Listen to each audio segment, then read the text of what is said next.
Untuk menambahkan produk secara massal ke berbagai marketplace, pertama, klik menu produk master pada tab produk. Pilih produk-produk yang ingin kamu salin ke marketplace. Kamu bisa memilih sampai dengan 50 produk. Setelah itu, klik tombol salin massal pada sisi atas halaman. Kamu dapat memilih hingga 4 toko dari Shopee, Tokopedia, Lazada, atau TikTok Shop sebagai tujuan salin.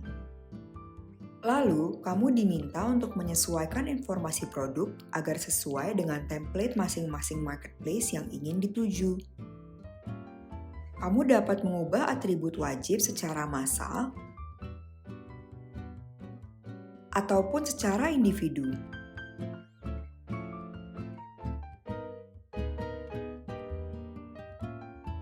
Jika atribut sudah lengkap, akan tertulis lengkap pada informasi produk.